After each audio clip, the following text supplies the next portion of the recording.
In the golden era of Hollywood, careers could be made or destroyed overnight. Studio executives gambled millions on grand visions, star power, and spectacle. But what happens when it all goes wrong? 1961 stands as a watershed year when Hollywood's biggest bets crumbled, leaving financial ruin and shattered reputations in their wake. These weren't just movies that underperformed, they were catastrophic failures that nearly collapsed entire studios. What you're about to discover are the shocking behind-the-scenes stories of hubris, mismanagement, and bad luck that created the perfect storm of box office disasters. From productions spiraling millions over budget to star tantrums that derailed entire films, these 13 calamities represent Hollywood's most expensive lessons. Few people realize that 1961 represents a breaking point for old Hollywood, a year when the studio system's foundations began to crumble under the weight of its own excess. The films lost the equivalent of hundreds of millions in today's dollars.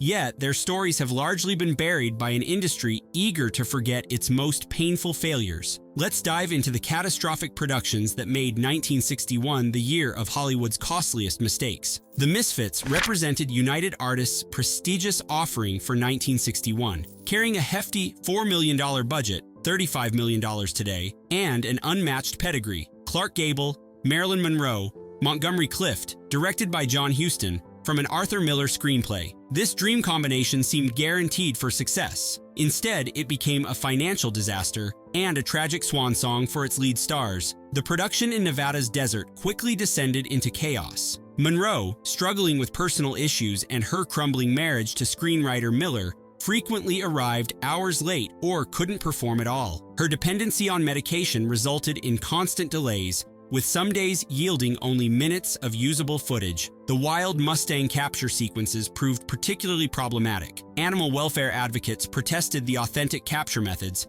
creating negative publicity before release. Several horses were injured during filming, adding to production delays as safety protocols were revised. When finally released in February 1961, The Misfits received mixed reviews, with critics praising the performances, but finding the narrative disjointed. Audiences were uncomfortable with the film's bleak themes. The film performed disastrously, recouping less than half its costs domestically. What makes The Misfits particularly poignant is its status as the final completed film for both Clark Gable and Marilyn Monroe. Gable suffered a heart attack just days after filming concluded and passed away before the movie was released. Paramount's One-Eyed Jacks began as an ambitious project with Stanley Kubrick directing Marlon Brando in a revisionist Western. When finally released in 1961, it had transformed into something entirely different. Brando's directorial debut, with a massively inflated $6 million budget, $52 million today, that became one of the year's most notorious financial disasters. The production's problems began when Kubrick departed over creative differences, leaving Brando to take over directorial duties despite having no experience. Brando's perfectionism immediately sent the film off schedule. A scene that might typically take a day stretched to a week as he demanded dozens of retakes. Paramount executives grew alarmed as Brando's initial cut ran over 5 hours. When they demanded cuts, Brando reportedly refused to cooperate,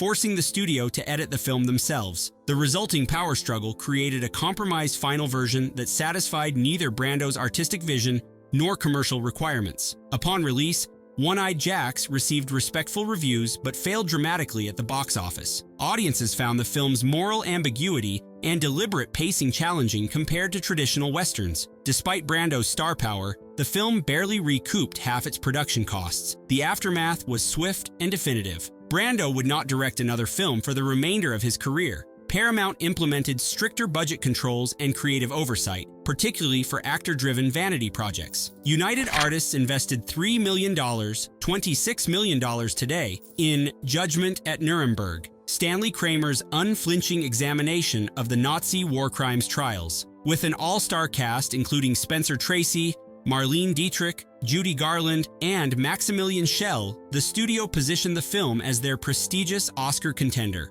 What they didn't anticipate was how audiences would reject such challenging material despite critical acclaim. The production faced immediate political complications. Filming a story about atrocities less than 2 decades after World War II created diplomatic sensitivities, particularly with West Germany, an increasingly important film market. United Artists received pressure to tone down certain content, which director Kramer largely resisted. At 186 minutes, the film's running time posed commercial challenges. Theaters could only schedule limited daily showings, reducing potential revenue. United Artists executives reportedly requested cuts to improve commercial viability, but Kramer insisted the subject matter demanded comprehensive treatment. Despite universal critical acclaim and eventually winning 2 Academy Awards, including Best Actor for Shell, Judgment at Nuremberg performed poorly at the box office. American audiences, increasingly drawn to escapist entertainment, largely avoided the demanding, dialogue-heavy examination of collective guilt and responsibility.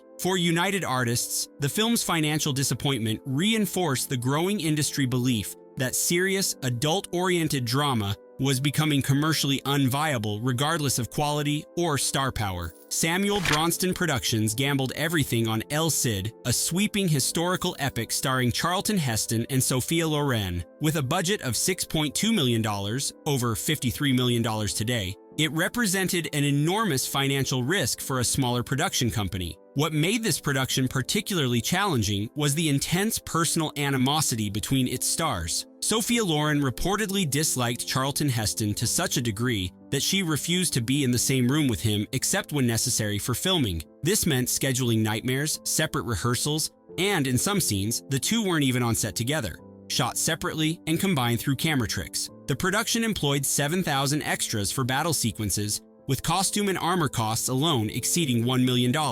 Massive sets were constructed throughout Spain, including full castle reproductions. While El Cid performed moderately well internationally, it failed dramatically in North America. The financial strain nearly collapsed Bronston's production company. What's particularly tragic is that Bronston would double down on the epic format with 55 Days at Peking and the fall of the Roman Empire in subsequent years, leading to his company's complete financial collapse by 1964. MGM's biblical epic, King of Kings, was positioned to capitalize on the success of religious films, but instead became a cautionary tale. With a budget of $6 million, $52 million today, the studio expected a guaranteed hit. Instead, they created a controversy that doomed the film's commercial prospects. The central problem began with casting. Jeffrey Hunter, at just 33, was considered far too young and handsome to play Jesus, leading Variety to mockingly nickname the film "I Was a Teenage Jesus." Hunter's piercing blue eyes became a particular point of criticism, with religious leaders claiming the film presented a pretty boy Jesus. The production faced additional troubles when director Nicholas Ray clashed with studio executives over the film's tone and content. MGM demanded a more commercial approach, while Ray sought artistic interpretation. The resulting compromise satisfied neither vision nor commercial demands. Religious leaders who were initially consulted on the project began distancing themselves as controversy grew. Several prominent church organizations advised their congregations to avoid the film entirely. When released, King of Kings performed well below financial expectations, barely recouping half its production budget domestically. The fallout damaged Jeffrey Hunter's career significantly. He became so associated with the controversial role that casting directors avoided him for major projects. Otto Preminger's Exodus, based on Leon Uris's bestseller about the founding of Israel, was positioned as a prestigious, important film with clear Oscar ambitions. United Artists invested $8 million, $69 million today, in the production, expecting both critical acclaim and commercial success. Instead, they got a political firestorm that alienated audiences on all sides. The production immediately faced political challenges. Filming in Israel created diplomatic tensions, with neighboring Arab countries threatening to ban all United Artists films in response. Several Arab nations did exactly that upon the film's release, eliminating entire markets. Star Paul Newman, though committed to the project, reportedly clashed with Preminger over the director's notoriously harsh treatment of actors. The tension on set led to numerous reshoots and production delays. Meanwhile, the political content proved increasingly problematic for marketing. When released, Exodus received mixed reviews, with many critics finding it didactic and overlong at 208 minutes. Audiences similarly struggled with the running time and complex political narrative. The film performed respectably in major cities but failed in Middle America, where the subject matter had less resonance. Though Exodus would eventually break even through international sales and television rights, its underperformance was a major disappointment for United Artists, who had expected a prestige hit. MGM's Atlantis: The Lost Continent represented the studio's attempt to cash in on the popularity of sword and sandal epics with a science fiction twist. With a budget of $3 million, $26 million today, the studio expected to attract both historical epic fans and the growing sci-fi audience. Instead, they created a film that satisfied neither. The production was plagued by special effects challenges. Director George Pal found himself constrained by MGM's refusal to allocate sufficient resources to the effects budget. The resulting compromise relied heavily on recycled footage from earlier MGM productions, including Quo Vadis and Ben-Hur. The film suffered additional setbacks when several practical effects failed during filming, including a mechanical sea monster that repeatedly malfunctioned. Rather than delay production for repairs, MGM ordered the scenes scaled back, resulting in abbreviated action sequences. Upon release, Atlantis was criticized harshly by critics, who particularly mocked the obvious stock footage and subpar effects. Audiences were equally unimpressed. What made this particularly painful for MGM was that the studio had already commissioned merchandise and tie-in products, all of which became financial losses. The failure of Atlantis effectively ended MGM's brief interest in science fiction epics, with the studio canceling 2 planned follow-ups. 20th Century Fox, already experiencing financial difficulties,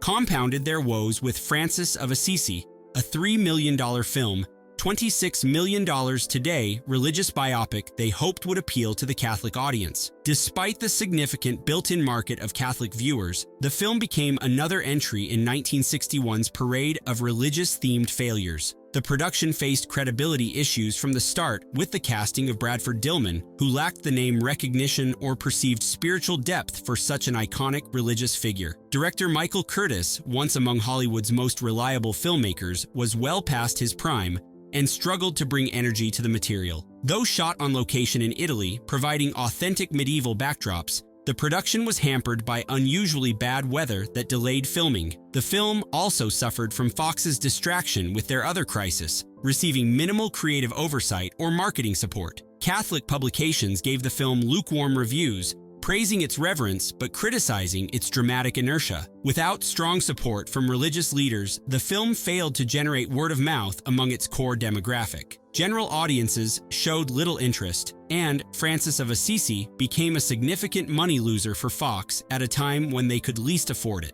For director Michael Curtiz, it represented one of his last major studio assignments before health issues and changing tastes ended his remarkable career. Warner Brothers invested heavily in Fanny, an adaptation of the successful Broadway musical, with a budget of $5 million, $43 million today, with stars Leslie Caron and Charles Boyer, plus director Joshua Logan, who had successfully adapted South Pacific. The studio expected a guaranteed hit. Instead, they received a painful lesson in how Broadway success doesn't automatically transfer to cinema. The production's first major miscalculation was removing most of the musical numbers, essentially turning a beloved musical into a straightforward drama, confusing audiences who expected songs and disappointing fans of the original show. Director Logan reportedly fought against this change but was overruled by Warner executives. Another critical error was casting. Though both Caron and Boyer were accomplished actors, neither possessed the vocal talents necessary for the few remaining musical elements. This forced awkward dubbing in certain scenes and limited what musical moments could be retained. The location shooting in Marseille presented logistical challenges that delayed production and increased costs. Several expensive water sequences had to be scrapped due to unexpected maritime restrictions. When released, Fanny received polite but unenthusiastic reviews, with critics particularly noting the awkward remnants of its musical origins. Without the spectacle of full musical numbers or the emotional depth of a focused drama, the film fell between genres. The Deadly Companions represented a modest $750,000, $6.5 million today, investment for Pathé America, but its significance lies in being Sam Peckinpah's featured directorial debut, a troubled production that nearly ended his career before it truly began. The Western starred Brian Keith and Maureen O'Hara, providing name recognition that producers hoped would offset Peckinpah's newcomer status. The production immediately faced problems when producer Charles Fitzsimons, O'Hara's brother, clashed with Peckinpah over creative control. Despite Peckinpah being hired as director, Fitzsimons reportedly demanded final cut and repeatedly overruled Peckinpah's creative decisions. Filming in Arizona encountered numerous practical challenges. The remote locations proved difficult for equipment transport, and unexpected weather delays stretched the tight shooting schedule. More critically, Peckinpah was denied the ability to film the action sequences with the intensity he envisioned, elements that would later become his trademark. When Peckinpah delivered his cut, Fitzsimons extensively re-edited the film, removing what he considered excessive intensity and restructuring narrative elements. The resulting film satisfied neither Peckinpah's artistic vision nor audience expectations for a conventional Western. Upon release, The Deadly Companions performed poorly at the box office and received mediocre reviews. Only his subsequent assignment on Ride the High Country the following year would establish him as a significant directorial voice. MGM's Ada, starring Susan Hayward and Dean Martin, represented the studio's attempt at a timely political drama with a $2 million budget, $17 million today. Based on a novel about corruption in Southern politics, the film was positioned as sophisticated adult entertainment in an increasingly youth-oriented market. The studio badly misread audience interest in political content. The production encountered problems early when director Daniel Mann clashed with the studio over the film's tone. MGM pushed for a more melodramatic approach to appeal to Hayward's female fan base, while Mann sought to emphasize the political corruption narrative. Further complications arose from Dean Martin's casting. Though a major star, Martin struggled with the dramatic requirements of his role as a governor, with his performance receiving criticism during early screenings. Additional scenes were shot to reduce his dramatic requirements, further muddling the narrative focus. The marketing campaign proved equally problematic. MGM's publicity department created misleading advertisements suggesting a romantic comedy, setting incorrect audience expectations. When viewers discovered the actual content, word of mouth turned negative. Upon release, Ada received mediocre reviews and poor box office returns. Critics particularly noted the tonal inconsistencies and unconvincing political narrative. The film disappeared quickly from theaters, becoming another financial disappointment in MGM's increasingly troubled slate. Universal's remake of Backstreet, starring Susan Hayward, her second box office disappointment of 1961, represented $2.5 million, $22 million, today attempt to update a previously successful property. The studio expected the combination of best-selling source material and Hayward's star power would ensure commercial success. Instead, they created a film that felt hopelessly outdated upon arrival. The production's central miscalculation was failing to recognize how dramatically audience attitudes toward infidelity and romance had changed. The story, focused on a woman who spends her life as a married man's companion, had resonated in previous decades but now felt morally problematic and dramatically antiquated. Director David Miller encountered difficulties balancing the melodramatic source material with more contemporary filmmaking approaches. The result was stylistically confused, with modern visual techniques applied to decidedly old-fashioned narrative content. The film's problems extended to its marketing, with Universal unsure whether to emphasize its romantic elements or its moral drama aspects.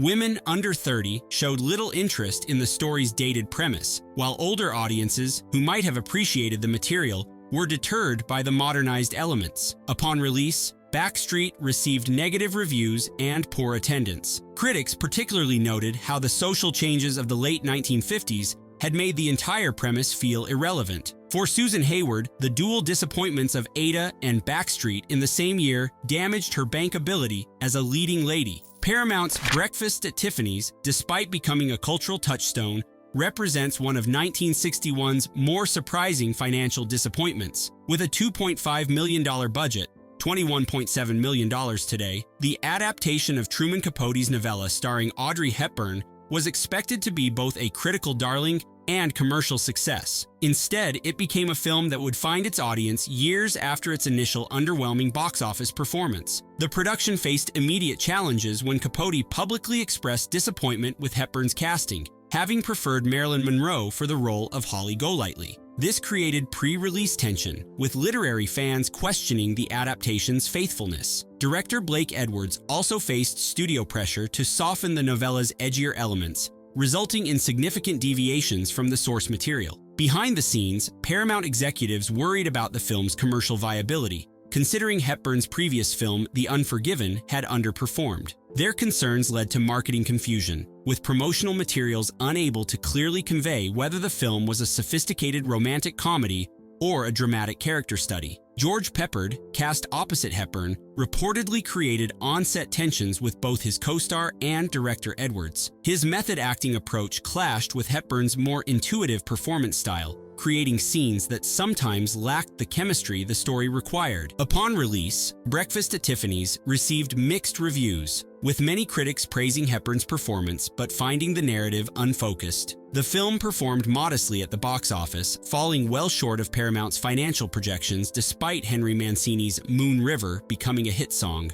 First-run theatrical revenues barely covered the production and marketing costs. What's particularly interesting about Breakfast at Tiffany's is how its cultural significance grew inversely proportional to its initial commercial failure. Television broadcasts and revival screenings gradually built its audience throughout the 1960s, eventually transforming it into the iconic film we recognize today. The extraordinary concentration of expensive failures in 1961 created a perfect storm that fundamentally changed Hollywood. The financial damage was unprecedented. Studios lost the equivalent of billions in today's dollars on misguided productions. The immediate aftermath saw dramatic shifts in how films were greenlit, budgeted, and produced. Studio leadership changed throughout the industry, with more financially conservative executives replacing the old guard. The new leaders implemented stricter budget controls, more extensive market research, and a reduced appetite for risk. The auteur-driven productions that would define the coming decade were, ironically, partly enabled by studios' newfound caution with big-budget spectacles. For the stars involved, the consequences varied dramatically. Brando entered a career slump that would last until The Godfather revived his fortunes. Susan Hayward's leading lady status never fully recovered from her dual 1961 failures. The box office disasters of 1961 represent a fascinating inflection point, the moment when old Hollywood's excesses became unsustainable and a new industry began to emerge from the financial wreckage. These 13 films didn't just fail at the box office, they transformed an entire industry and the way movies would be made for decades to come.